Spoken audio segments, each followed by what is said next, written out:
E os order blocks praticamente são as regiões que a gente chama, né, de regiões de oferta e de demanda de preço, tá, gente? Região de oferta e região de demanda de preço. Porque a gente usa, de fato, essas regiões de order block como ímãs dentro de uma movimentação. Ficou claro ou não ficou claro? Fala para mim.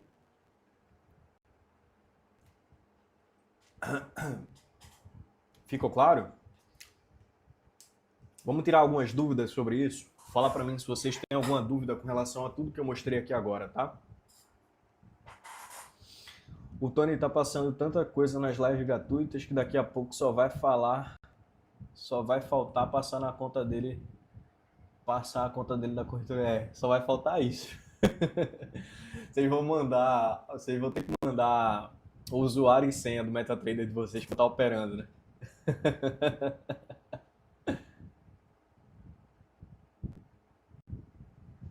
Deixa eu ver. Agora, o contrário. Um filtro de não entrada. Algo possa ter uma liquidez. Deixa eu ver se eu entendi aqui. Agora, o contrário, um filtro de não entrada. Entendi. Algo que aparece, me dá um alerta naquela order block, que pode ter uma liquidez, e só depois sobe, etc, etc. Vamos trabalhar essa questão. Muito boa a sua pergunta, Peterson. Um filtro de não entrada, tá? O que é que seria um filtro de não entrada, gente? O principal filtro de não entrada dentro de uma região de order block é a mitigação, tá? É a mitigação. E vocês precisam se atentar a isso, fechou?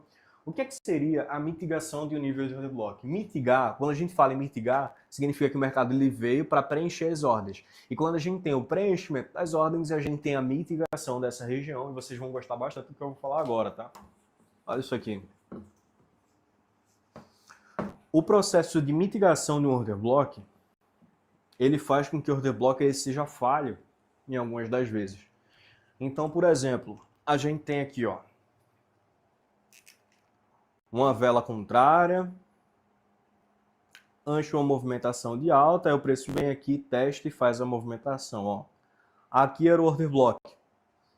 É o bloco de ordens, tá? Uma ordem, duas ordens, três ordens, milhares de ordens aqui. Se o mercado ele fizer a movimentação de valorização, testou essa região, o que é que aconteceu? Ele mitigou essas ordens, tá? Ou seja, ele já fechou as ordens. Logo, se o mercado seguir o fluxo dele e depois voltar nessa região, eu não vou efetuar compras. Por quê? Porque as ordens elas já foram mitigadas. Entendeu? Aí você pode falar, pô, Tony, mas às vezes o mercado testa uma vez o order block, duas vezes o order block, três vezes o order block e depois ele faz a valorização. Sim. E eu vou explicar o porquê isso acontece. Porque às vezes o preço, ele mitiga o order block mais de uma vez. Vocês têm alguma dica aí do porquê isso acontece, gente? Ou não? Fala pra mim. Acontece da seguinte forma. Lembra que eu falei que um bloco de ordens, ele é literalmente isso? É um bloco composto por várias ordens, que gerou uma movimentação de alta no preço, etc, etc. E aqui a gente tem a ordem de 2 bilhões, 5 bilhões, aqui a gente tinha uma de 10 bilhões, e aqui a gente tinha uma de 100 bilhões. Concorda comigo que por mais que a ordem de 10 bilhões ela seja menor do que a de 100, ainda assim são grandes ordens? Então o que acontece? O mercado ele vai fazer a mitigação das ordens do order block. Mitigou 2 bi, o que acontece? Entrou as compras. Mitigou 5 bi, o que acontece? Entrou as compras. Mitigou 10 bi, o que acontece? Mitigou muitas compras. Só que ainda existe uma ordem remanescente aqui, que é a de 100. E aí o mercado ele pode voltar até essa região do order block de 100 para de fato fazer o movimento de continuidade de alta.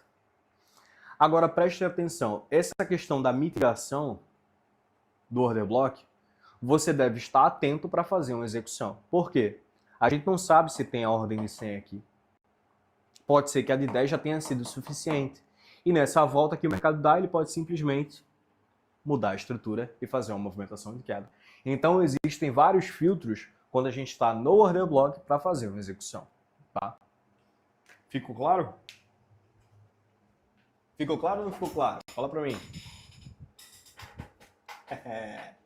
Muito massa, né, velho?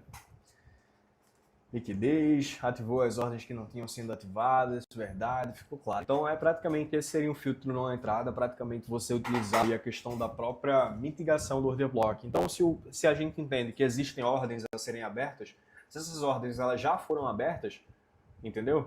Se elas já foram abertas, elas não vão ser mais abertas. E eu quero dizer uma coisa para vocês, muitas vezes, gente, a mitigação de um order block, ela acontece na própria formação, tá? Como assim, Tony, na própria formação? Às vezes a mitigação do order block, ela já acontece na formação do order block, que é dessa forma aqui, ó. O mercado gera uma vela de queda antes da movimentação de alta, né? Aqui, ó. Antes da movimentação de alta, e aqui é o nosso nível do order block, certo? Só que se a gente tiver uma vela abrindo nesse nível, vindo buscar essa região e fazendo a valorização,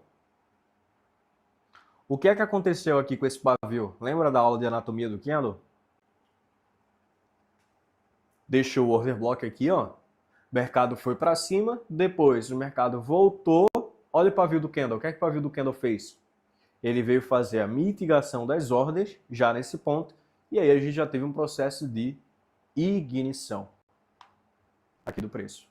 Então, claramente, se o mercado voltar a testar essa região novamente, eu não vou preferir fazer as minhas ordens, porque as ordens institucionais que estavam presas nessa região, elas já foram mitigadas, tá? Então não faz sentido eu utilizar mais essa região do order block, que já foi mitigado, salvo engano, utilizando as confirmações em LTF, que eu posso entrar nesse tema com vocês. Fechou? Outra coisa, gente, que muitas pessoas têm dúvida, deixa eu focar aqui, muitas pessoas têm dúvida com relação ao tempo do order block, né? Porque o que acontece? A gente tem order blocks em diferentes time frames. A gente tem order block do diário, a gente tem order block de 4 horas, 1 hora, 30 minutos, a gente tem order block até no gráfico de segundos. Só que as pessoas também têm relação ao tempo de mitigação desse order block. Por quê? Às vezes, a gente tem a formação, veja só, às vezes a gente tem a formação no order block, ó, do 4 horas, por exemplo, que foi formado lá em 2025. Formado lá em 2025. E aí, 2025 passou. Janeiro, fevereiro, março, abril, maio, junho, julho, tal. 2026 veio buscar a região do order block aqui em 2026. É um order block válido ou não? Fala pra mim. Fala pra mim se é ou não é order block válido. O lado de 2025 para usar ele agora em 2026. Falem pra mim, tá?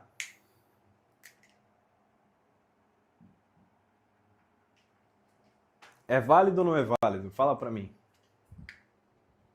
Olá, válido. Acredito que sim. Exatamente. É um order block válido. Por quê? Opa, focar aqui. Porque não foi mitigado.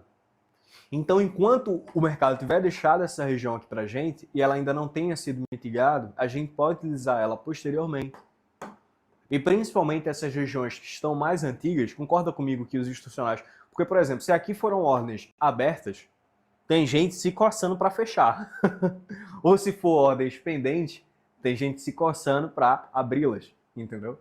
Então, é muito provável também que order blocks mais antigos, obviamente um time frame maior, eles venham gerar um toque lá na frente que tem uma movimentação muito mais agressiva de preço. Só que esses order blocks que a gente vai operar do ano de 2025 no ano de 2026, veja só, ele nunca vai ser um order block de 1 minuto. Ele nunca vai ser um order block de 5 minutos. Ele nunca vai ser um order block de 15 minutos. Ele nunca vai ser um order block de 30 minutos. Ele nunca vai ser um order block de 45 minutos. Ele nunca vai ser um order block, nunca, meu Deus do céu, mas às vezes pode até ser, tá? De 1 hora. Mas só para dar um exemplo para vocês. Por quê? A geração do order blocks em time frames menores como 1 minuto, como 5 minutos, 15 minutos, 30 minutos, 45, até 1 hora, o que é que acontece com essas regiões de overblock? Elas já são mitigadas muito rápido, entendeu?